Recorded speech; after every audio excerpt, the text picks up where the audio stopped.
কলকাতার বিজ্ঞানের জগতে স্বাগতম সায়েন্স সিটিতে। আজ আমরা একসঙ্গে ঘুরব এই বিজ্ঞানের অদ্ভুত জগৎ। সায়েন্স সিটি কলকাতার একটি অন্যতম জনপ্রিয় আকর্ষণ। এটি শুধু একটি বিজ্ঞানের সংগ্রহশালাই নয়, এটি বিজ্ঞানকে জীবনযাত্রার একটি অংশ করে তোলার একটি প্রচেষ্টা। এখানে বিজ্ঞান শুধু বইয়ের পাতায় নয়, বরং বাস্তব জীবনের অভিজ্ঞতায় পরিণত হয়েছে। কবে কবে বন্ধ থাকে, কখন খোলা থাকে, আর কিভাবে আসবে, আর টিকিটের মূল্য কত, সমস্তটাই আজকের এই ভিডিওতে আমি তোমাদের সঙ্গে শেয়ার করব। আশা করি আজকের ভিডিওটা তোমাদের কাজে আসবে। তো চলো ভিডিওটা শুরু করা যাক। এটাই হচ্ছে সায়েন্স সিটির মেন গেট। এখান দিয়ে এন্ট্রি করার পরে তোমাদেরকে চলে যেতে হবে টিকিট কাউন্টারের কাছে। সামনে যেটা দেখতে পাচ্ছ সেটা একটা টিকিট কাউন্টার।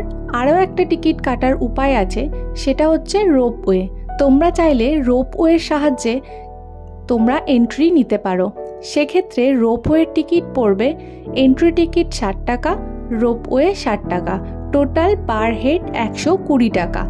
আর যদি রোপওয়ে করে যেতে না চাও তাহলে সোজাসুজি এন্ট্রি করতে পারো। সেক্ষেত্রে 60 টাকা তোমাদের টিকিট পড়বে পার হেড।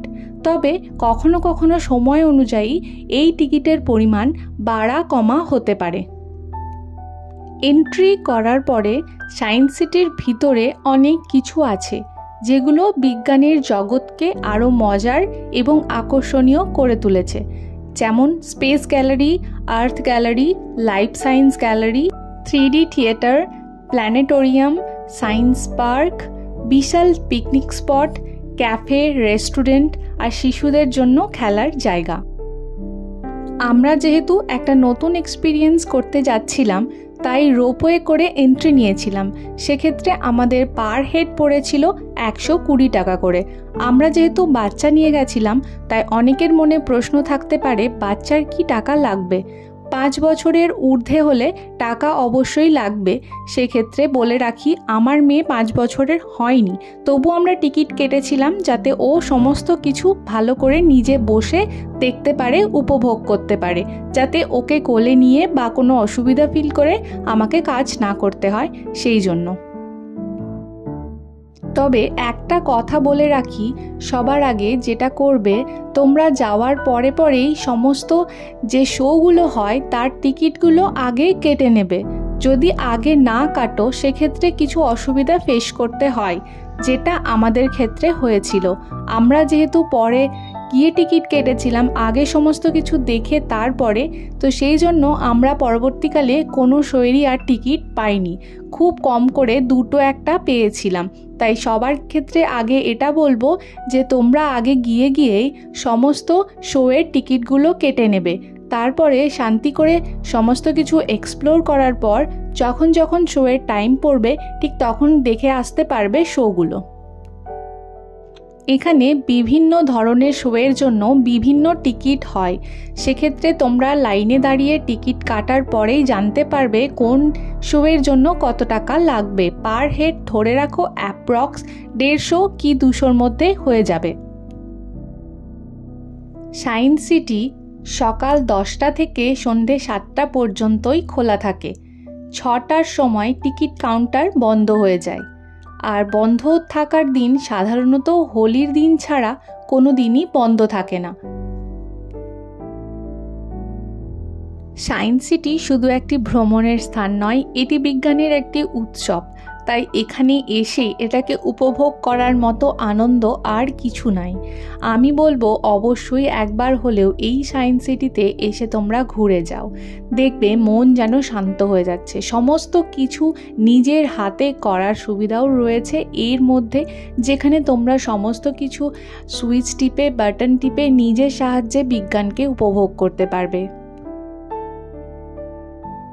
এখানে বিভিন্ন গ্যালারিতে বিভিন্ন ধরনের মজার জিনিস দেখানো হয়, যেগুলো অবশ্যই করে দেখবে। যেমন স্পেস গ্যালারিতে মহাকাশ, গ্রহ নক্ষত্র, রকেট ও মহাকাশ যান সম্পর্কে বিস্তারিত আলোচনা করা হয়, সেগুলো তোমরা জানতে পারবে। আর্থ গ্যালারিতে পৃথিবী, ভূমিকম্প, আগ্নেয়গিরি, সমুদ্র এবং নানান ভূতাত্ত্বিক ঘটনা সম্পর্কে জানতে পারবে। লাইফ সায়েন্স গ্যালারিতে মানবদেহ, প্রাণী জগৎ এবং উদ্ভিদ জগৎ সম্পর্কে বিস্তারিত জানতে পারবে। এবার 3D থিয়েটার, যেখানে বিজ্ঞানের বিষয়কে 3D ছবির মাধ্যমে প্রকাশ করা হয়। আর প্ল্যানেটোরিয়াম, এটি থিয়েটারে বসে আপনি রাতের আকাশে দেখা এমন নক্ষত্র, গ্রহ এবং অন্যান্য মহাকাশীয় বস্তু দেখতে পারবে। আর সায়েন্স সিটি পার্ক আছে, যেখানে বিভিন্ন ধরনের বৈজ্ঞানিক যন্ত্রপাতি, খেলনা আছে, যেগুলো শিখতে শিখতে খেলার সুযোগ করে দেয়। আর এখানে অবশ্যই একটা ক্যাফেটেরিয়াও আছে, তোমরা চাইলে খিদের টান মেটানোর জন্য সেই ক্যাফেটেরিয়া গিয়েও খেতে পারো, অথবা এই যে বড় জায়গাটা দেখছো, এখানে বসেও তোমরা বাড়ি থেকে খাবার নিয়ে এসে সুন্দর পিকনিক করেও খেতে পারো।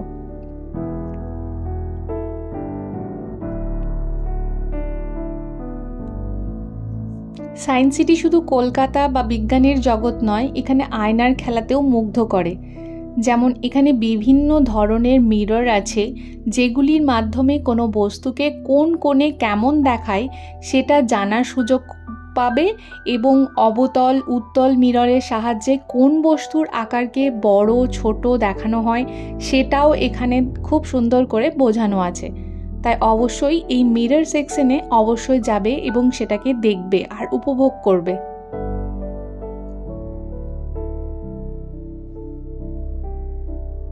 সায়েন্স সিটিতে যাওয়ার অনেক সুবিধা আছে, যেমন তুমি বাসে, ট্যাক্সিতে, মেট্রো করে বা নিজের গাড়ি করেও যেতে পারো। সায়েন্স সিটিতে যাওয়ার জন্য বিশেষ কিছু টিপস আজকে আমি তোমাদেরকে দেব।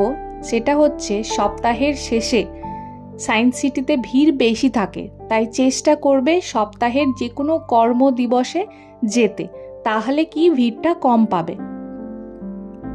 আর এই সায়েন্স সিটির ভিতরে একটা বিশাল অ্যাকোয়ারিয়াম আছে, যেখানে প্রায় 1000টি মাছের বাসস্থান। এখানে বিভিন্ন ধরনের নদী, হ্রদ থেকে মাছকে এনে সংরক্ষণ করা হয়েছে। যেমন এখানে হ্রদ বা নদীর পিরানাহা, যেটা আমাদের মানুষ খেয়ে নেয়, সেই মাছও রয়েছে। ব্ল্যাক অ্যাঞ্জেল রয়েছে, কালো সাদা ব্র্যান্ডেড এশিয়াটিকা আছে। তারপরে বিভিন্ন ধরনের বিভিন্ন প্রজাতির পাথরও রয়েছে এই অ্যাকোয়ারিয়ামগুলোর ভিতরে। এখানে বিভিন্ন ধরনের বিভিন্ন আকারের ট্যাঙ্ক রয়েছে 39টি, সেখানেই সমস্ত মাছকে রাখা হয়েছে। এখানে মাছ ছাড়াও বিভিন্ন উদ্ভিদও তোমরা দেখতে পাবে, আর বিভিন্ন প্রজাতির মাছ সম্পর্কে জানার সুযোগও পাবে। জলজ জগতের সৌন্দর্য উপভোগ করতে পারবে, এবং শিশুদের জ্ঞানার্জনের একটা খুব ভালো একটা মাধ্যম এই অ্যাকোয়ারিয়াম। আর এই অ্যাকোয়ারিয়ামে যাবার জন্য তোমাদেরকে কোনো টিকিট লাগবে না, যে এন্ট্রি ফিস তোমরা দেবে সেটার মধ্যেই এটা ইনক্লুডেড থাকবে। ওপরে একটা বিল্ডিং আছে, যেটার মধ্যে গিয়ে তোমরা এটা দেখতে পারবে। সবশেষে বলি, একদিনে সায়েন্স সিটিকে এক্সপ্লোর করা সম্ভব নয়, তবে চাইলে তোমরা সেটা পারবে। চাইলে সকালবেলায় 10টার মধ্যে এখানে উপস্থিত হয়ে সমস্ত টিকিট কেটে নিয়ে তারপরে ঘোরাঘুরি করলে তোমরা সমস্তটা কমপ্লিট করতে পারবে। তবে আমরা পারিনি। আমি আজকের ভিডিওটা এই ডিটেলসে দিলাম, যাতে করে তোমাদের পরবর্তীকালে যারা সায়েন্স সিটিতে আসবো ভাবছো তাদের কিছুটা হেল্প হয়। আশা করছি আমার ভিডিওটা তোমাদের কিছুটা হলেও কাজে লেগেছে। আর কাজে লাগলে অবশ্যই চ্যানেলটাকে সাবস্ক্রাইব করে নতুন নতুন ভিডিও দেখার জন্য পাশে থেকো।